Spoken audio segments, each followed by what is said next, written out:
Okay, hello, and what's up to you 1% Mexicans out there?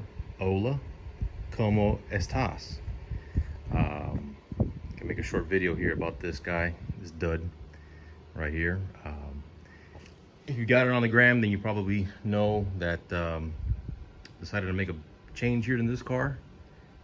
Figure it can't go any slower, so I'm gonna mix it up and throw one of these bad boys in there. ProEFI here, ProEFI. Haven't talked to Jason over at ProEFI for a bit. He was real helpful and helping me choose the kit. Before that, a lot of research and time went into it. Figure out kind of what's the best kit.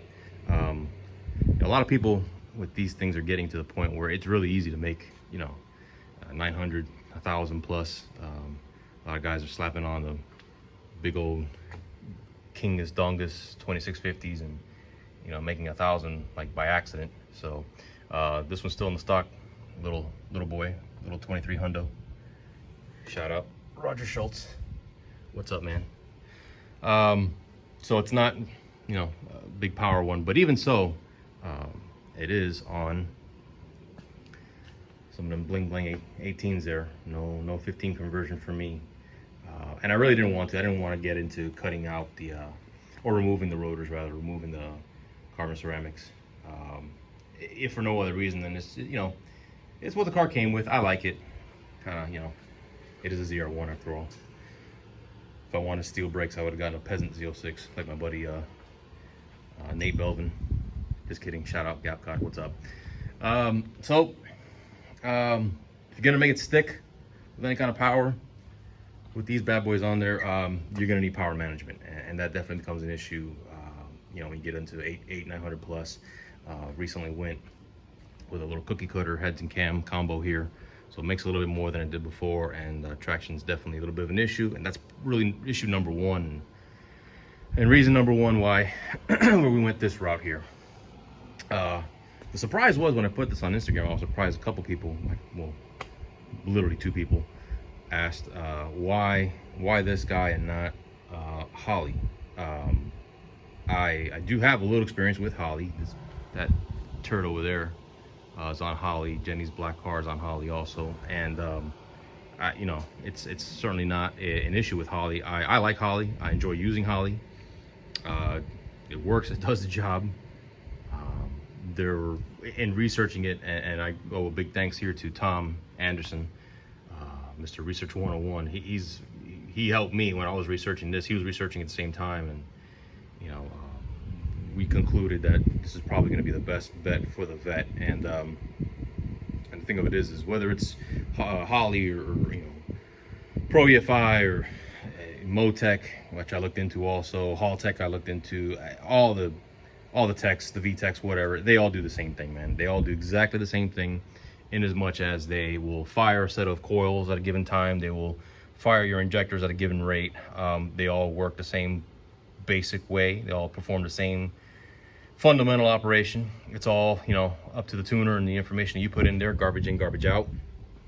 And the reason I went ProEFI, not Holly, in this car has more to do with the CAN integration. Holly is plug and play, yes, but that's only in as much as you're going to plug up your your engine controls, coils, injectors, critical sensors, temp sensors, things like that.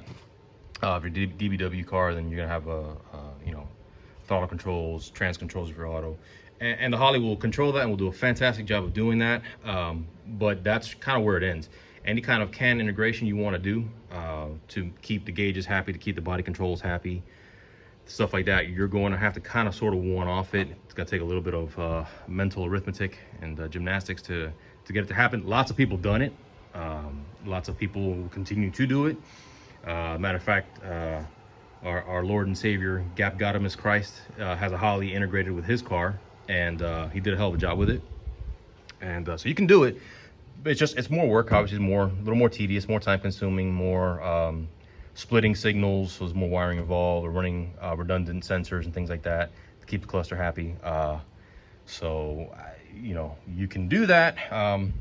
one of the great things about the ProEFI is, unlike the Haltech and the Motec and the other ones I looked at, they actually, their kit here, this specific kit, it is actually a, I can't really see it over there, but it is actually a ZR1 GM specific kit. So the harness is obviously for that, but what I really like about theirs is they keep complete CAN integration. So everything in the car is happy. The cluster's happy, body control unit or body controllers are happy. The information back and forth is maintained, full CAN integration. So essentially, you're plugging this guy in, and it's as if the stock computer was in there, except you get to do a lot more cool stuff: traction management, additional inputs and outputs that are controllable, configurable, kind of like a Holley, nitrous control. I mean, you can do all that stuff right from the unit. And that said, I know there's a lot of dudes with these cars or you know, on GM Gen 4 platforms who making, you know, 4 digits plus and on spray and all kinds of other stuff. You can definitely do that on the factory ECU. I think it speaks a lot to how flexible and capable the stock ECU is, but you definitely run into a limitation.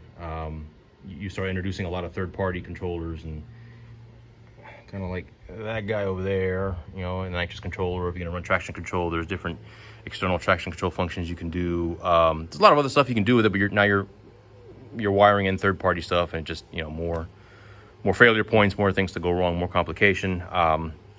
So you know, there's a number of ways to skin the cat. I'm going with one way that I think is a little bit neater, a little bit more, you know, contained, and just a little easier to work with. So that's it. We're gonna go ahead and get this bad boy in there, wire it up, and cross our fingers. Hopefully it's no worse than it was before. Like I said, big shout out to Tom Anderson for all the help with the research and stuff. Jason Siebels over here at ProEFI for, I had a lot of questions early on, as you would imagine, and he was very helpful in answering those questions. The folks over at Accelerated with the ZR Stang, Tiana, and the crew over there were helpful in getting it ordered and getting it over to me. This is the kit itself, which it's almost a shame to put a fender over this. So pretty, got a pretty mouth. You get that with the kit. You get a couple of things here. Includes a 5-bar sensor kit. I'm assuming you run that in, rather than the factory sensor, map sensor. 150 psi sensor kit, probably for, I'll end up using this for fuel pressure readings. Jason was mentioning something about that too. I'm gonna want to run that anyhow. Not a problem. I'll go ahead and get that integrated into the system. This deal that I had going on here did include their handy dandy little, let's see here, little inside car monitor / logger thingamajiggy. It's like a TV. So yeah, that'll get wired into the car. I'll probably have it kind of just off of the driver's pillar there inside the car. I don't like gauges and stuff hanging inside the car. You know, that stuff kind of went out fast and furious, but it is a logger as well, and it does give me additional monitoring that I can have inside the car at a touch. So I'll put that in there kind of as discreetly as I can. This is the main harness we've got over here. What's really cool about their kit, if you didn't know already, you probably do, but for all 3 people watching this, I'll tell you, there's, rather than replacing the entire engine harness kind of like you would with a Holley, or you know, just kind of overlaying it because you don't need to repeat the harness, theirs actually acts almost as an in-between. So you'll end up pulling out the factory ECU, this guy right here. We're going to unplug these main connectors here, back here, get the factory ECU out, install the 112, and then these guys end up plugging into the back of that harness, and that harness, the other end of it, plugs into the 112.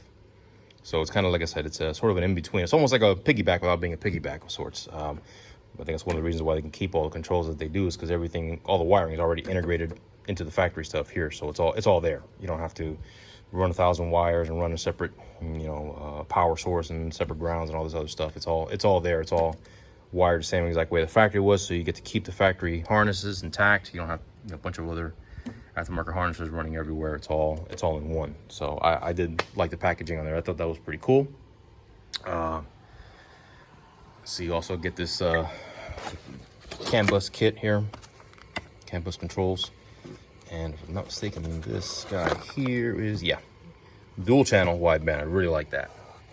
We all know that these LSs can be a little retarded and like to have one bank a little richer, a little leaner than the other, and you know, sometimes it becomes a little bit of a guessing game based on where the O2 is placed as to what's going on. You're forced to pay a lot more attention to reading plugs and things like that, but having dual channel, that's going to help a lot. Obviously, it depends on the placement of them, but if you get them in a good spot where the 4 collectors come together and you get a good reading on what's going on in each bank, as opposed to having to play an averaging game. So that's it.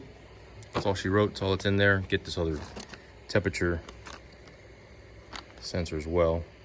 It was pulled right off of a space shuttle or something. But anyhow, give you a lot of cool stuff to use. I'm excited about using it.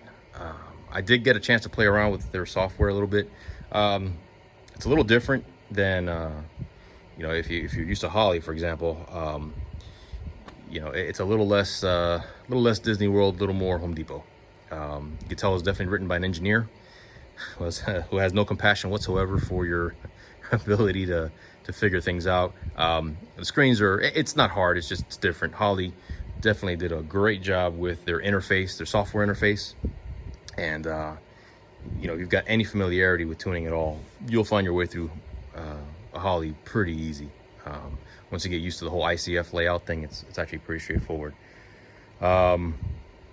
This software, ProEFI, it's a little bit more like HP tuners. It's a little more where, you know, it's like 37 different tables you need to adjust to change your RPM by like 100 RPM.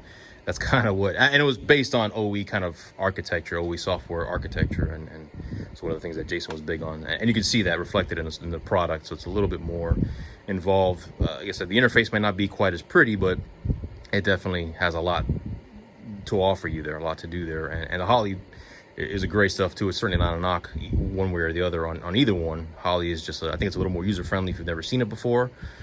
ProEFI definitely looks like something I'm gonna have to, you know, beat my head into the wall several times to figure out something real simple. But like everything else, it'll just come in time.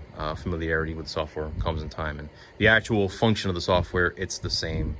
I don't care what it is, whether it's, you know, HP tuners or ProEFI or Holley or whatever the hell, they're all the same. They all function effectively the same. It's just a matter of what you're used to, what you're comfortable with. Obviously there's different capabilities and abilities, but just from a basic engine operating system, then it's effectively the same thing. It's just whatever you're comfortable with. So anyhow, that's it.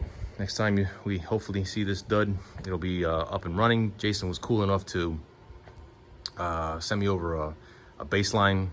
He actually had a ZR1 running this exact kit on his ZR1 with basically the same setup I have, heads cam, the usual crap. So should get up and running fairly easily, and at that point we'll start, you know, endlessly going around and around in circles, beating my head in because I don't know what I'm doing, and that'll be another video. But that's it, man. We're excited, we're pumped, looking forward to get this thing in the car and running and getting it out to the track, get some numbers on it, and we'll see what it does. Hopefully we can get it to a dyno, and I can get some numbers on the ProEFI, get some numbers on spray too. And never got a chance to spray it once I got it back on a dyno after the heads cam install. But now that I'll have integrated controls for it, it should be a lot easier. So all right, we'll see it soon.